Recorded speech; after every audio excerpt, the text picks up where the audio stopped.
Assalamualaikum warahmatullahi wabarakatuh. Halo teman-teman, perkenalkan nama saya Alda Kirlarinsa dengan NIM 2232090002, jurusan Akuntansi Politeknik Negeri Madiun. Di sini saya membuat video pembelajaran mata kuliah Etika Bisnis dan Profesi tentang teori-teori etika. Di sini saya akan menjelaskan 6 teori etika, yakni teori egoisme, teori utilitarianisme, teori deontologi, teori hak, teori keutamaan, dan juga teori teonom. Sebelum membahas berbagai teori etika yang ada, terlebih dahulu perlu dipahami apa yang dimaksud dengan teori etika itu. Teori etika adalah cabang dari filsafat moral yang memberikan dasar pemikiran untuk menilai apakah suatu tindakan dapat dianggap benar atau salah secara moral.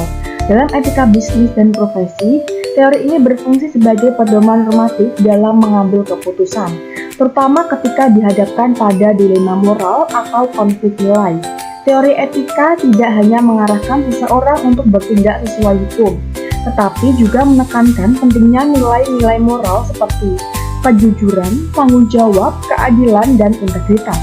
Melalui pendekatan ini, etika dipahami bukan sekedar sebagai kumpulan aturan, melainkan sebagai hasil refleksi mendalam mengenai apa yang seharusnya dilakukan oleh seorang profesional dalam situasi yang kompleks dan penuh tekanan.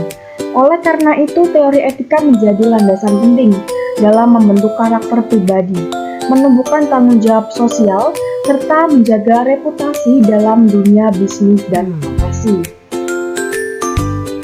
Selanjutnya, yaitu teori yang pertama. Apa sih yang dimaksud dengan teori egoisme? Menurut James Russell, teori egoisme merupakan suatu tindakan dianggap benar secara moral jika tindakan tersebut menguntungkan diri sendiri dalam jangka panjang. Russell memperkenalkan dua konsep yang berhubungan dengan teori egoisme, yakni egoisme psikologis dan juga egoisme etis. Yang pertama yakni egoisme psikologis. Egoisme psikologis merupakan suatu teori yang menjelaskan bahwa semua tindakan manusia dimotivasi oleh kepentingan berputar diri atau selfish. Menurut teori ini, bahwa semua tindakan manusia pada dasarnya didorong oleh kepentingan pribadi, meskipun terlihat seperti tindakan yang mulia atau penuh pengorbanan. Menurut pandangan ini, ketika seseorang membantu orang lain atau melakukan kegiatan sosial, sebenarnya ia tetap bertindak demi memenuhi keinginan pribadi, seperti mendapatkan rasa senang, pengakuan sosial, atau menghindari rasa bersalah. Oleh karena itu, tidak ada tindakan yang benar-benar altruistik, karena setiap perilaku manusia pada akhirnya berakar pada dorongan egois. Yang kedua yaitu egoisme etis. Egoisme etis merupakan tindakan yang dilandasi oleh kepentingan diri sendiri atau self-interest. Teori ini menyatakan bahwa tindakan yang benar secara moral adalah tindakan yang memajukan atau melindungi kepentingan diri sendiri. Dalam pandangan ini, setiap individu seharusnya memprioritaskan kepentingannya sendiri di atas kepentingan orang lain, selama tindakan tersebut tidak secara langsung merugikan atau melanggar hak orang lain. Egoisme etis mengajarkan bahwa mementingkan diri sendiri bukanlah hal yang salah, melainkan suatu bentuk tanggung jawab moral terhadap kesejahteraan diri sendiri. Jadi, secara keseluruhan, kedua teori ini memusatkan perhatian pada peran kepentingan pribadi dalam tindakan manusia. Namun, dari sudut pandang yang berbeda, egoisme psikologis melihat kepentingan diri sebagai motivasi tak terhindarkan dalam setiap tindakan manusia. Sedangkan egoisme etis menilai bahwa mementingkan diri sendiri adalah prinsip moral yang sah dan bahkan diperlukan. Dalam konteks etika bisnis dan profesi, memahami kedua teori ini dapat membantu kita menyadari batas antara kepentingan pribadi yang wajar dan tindakan yang dapat merugikan pihak lain, sehingga keputusan yang diambil tetap etis dan bertanggung jawab. Kemudian teori yang kedua, apa sih yang dimaksud dengan teori utilitarianisme? Teori utilitarianisme merupakan teori etika yang dipelopori oleh David Hume, dikembangkan oleh Jeremy Bentham dan John Stuart Mill. Menurut teori ini, suatu tindakan dapat dikatakan baik jika membawa manfaat bagi sebanyak mungkin anggota masyarakat, atau dengan istilah the greatest happiness of the greatest numbers, yaitu bahwa suatu tindakan dinilai benar apabila tindakan tersebut menghasilkan manfaat, kebahagiaan, atau kesejahteraan terbesar bagi jumlah orang terbanyak. Utilitarianisme menempatkan konsekuensi sebagai tolak ukur moralitas, bukan niat atau prinsip.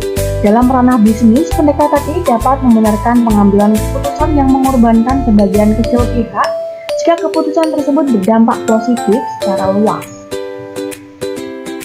Selanjutnya yaitu teori yang ketiga. Apa sih yang dimaksud dengan teori deontologi? Teori deontologi menyatakan bahwa etis tidaknya suatu tindakan tidak ada kaitannya sama sekali dengan tujuan, konsekuensi, atau akibat dari tindakan tersebut. Menurut pandangan ini, moralitas suatu tindakan tidak ditentukan oleh tujuan atau akibatnya, melainkan oleh niat dan kewajiban moral di balik tindakan itu sendiri. Artinya, suatu perbuatan tidak bisa dianggap benar atau etis hanya karena hasil akhirnya baik. Bahkan, jika tindakan tersebut menghasilkan manfaat besar, itu tetap tidak membenarkan tindakan tersebut jika dilakukan dengan cara yang salah. Selanjutnya yaitu teori yang keempat. Apa sih yang dimaksud dengan teori hak? Menurut teori hak, suatu tindakan atau perbuatan dianggap baik bila perbuatan atau tindakan tersebut sesuai dengan hak asasi manusia. Sedangkan menurut Berkens pada tahun 2000, teori hak merupakan suatu aspek dari teori deontologi atau teori kewajiban karena hak tidak dapat dipisahkan dengan kewajiban, bagaikan satu keping mata uang logam yang sama dengan dua sisi. Dengan demikian dapat disimpulkan bahwa teori hak menekankan pentingnya menghargai martabat dan kebebasan setiap individu sebagai dasar penilaian moral. Etika tidak hanya menuntut ketaatan terhadap aturan, tetapi juga menuntut pengakuan atas hak orang lain sebagai bagian dari kewajiban moral kita. Dalam dunia profesional dan bisnis, penerapan teori hak menjadi sangat penting untuk memastikan bahwa setiap tindakan, kebijakan, atau keputusan tidak melanggar hak-hak dasar manusia, baik itu karyawan, konsumen, maupun masyarakat luas. Oleh karena itu, dalam teori hak, etika tidak hanya berbicara tentang manfaat atau akibat, tetapi juga tentang kewajiban moral untuk mengakui dan menjaga hak setiap individu sebagai bagian dari keadilan dan penghormatan terhadap martabat manusia. Selanjutnya yaitu teori yang kelima. Apa sih yang dimaksud dengan teori keutamaan? Teori keutamaan atau virtu teori berakar dari pemikiran Aristoteles yang melihat moralitas bukan hanya sebagai persoalan tindakan benar atau salah, tetapi sebagai upaya pembentukan karakter manusia yang baik atau eudaimonia. Etika ini menekankan bahwa tindakan etis akan lahir dari individu yang memiliki kebiasaan moral baik, seperti kejujuran, keberanian, kebijaksanaan, kesederhanaan, dan belas kasih. Dalam dunia profesional, teori ini mendorong pembangunan integritas pribadi, bukan sekedar ketaatan pada peraturan. Seorang profesional yang memiliki keutamaan moral akan mampu menghadapi tekanan bisnis dengan tetap berpegang pada nilai-nilai yang diyakini dan secara konsisten menampilkan perilaku yang dapat dipercaya. Etika ini lebih menekankan pembentukan diri dalam jangka panjang daripada penilaian terhadap tindakan sesaat. Selanjutnya yaitu teori yang keenam. Apa sih yang dimaksud dengan teori etika teonom? Teori ini mengatakan bahwa karakter moral manusia ditentukan secara hakiki oleh kesesuaian hubungan dengan kehendak Allah. Perilaku manusia secara moral dianggap baik jika sepadan dengan kehendak Allah, dan perilaku manusia dianggap tidak baik bila tidak mengikuti aturan-aturan atau perintah Allah, sebagaimana telah dituangkan dalam kitab suci. Artinya, nilai benar dan salah tidak ditentukan oleh manusia, melainkan oleh hukum ilahi yang bersifat absolut. Dalam pandangan ini, manusia memiliki kewajiban moral untuk menaati kehendak Allah, dan setiap pelanggaran terhadap perintahnya dianggap sebagai tindakan tidak etis. Teori ini menempatkan agama sebagai landasan utama dalam menentukan etika, di mana ajaran dan perintah Tuhan menjadi acuan mutlak dalam menilai perilaku. Dengan demikian, etika teonom mengajarkan bahwa kehidupan moral manusia harus selaras dengan nilai-nilai keagamaan. Karena hanya dengan mengikuti kehendak Allah, manusia dapat hidup secara benar dan bermartabat. Berikut contoh studi kasus pada PT Waskita Karya. Dugaan korupsi yang dilakukan oleh PT Waskita Karya, sebuah badan usaha milik negara yang bergerak di bidang konstruksi, terkait dengan proyek-proyek infrastruktur yang dikerjakan oleh perusahaan tersebut. Kasus ini melibatkan dugaan korupsi atas 14 proyek infrastruktur yang dikerjakan oleh PT Waskita Karya, termasuk proyek jalan tol, jembatan, dan bangunan lainnya. Dugaan korupsi ini terkait dengan penunjukan subkontraktor fiktif yang tidak melakukan pekerjaan proyek tersebut, namun tetap dibayar oleh PT Waskita Karya. Kasus ini telah menyebabkan kerugian negara sebesar 186 miliar rupiah dan telah ditangani oleh Komisi Pemberantasan Korupsi. Kasus ini juga melibatkan beberapa pejabat PT Waskita Karya, termasuk mantan Direktur Utama yakni Muhammad Khalik dan mantan Kepala Divisi 2 Fathur Rahman, serta mantan Kepala Bagian Keuangan dan Risiko Divisi 2 Juli Ariandi Siregar. KPK telah melakukan penyelidikan dan telah menetapkan beberapa tersangka dalam kasus ini. Kemudian, kasus PT Waskita Karya dikaitkan dengan salah satu teori etika, yakni teori utilitarianisme. Berikut analisisnya. Teori utilitarianisme adalah teori etika yang menyatakan bahwa suatu tindakan dianggap benar jika tindakan tersebut dapat memaksimalkan kebahagiaan atau kepuasan bagi sebanyak mungkin orang.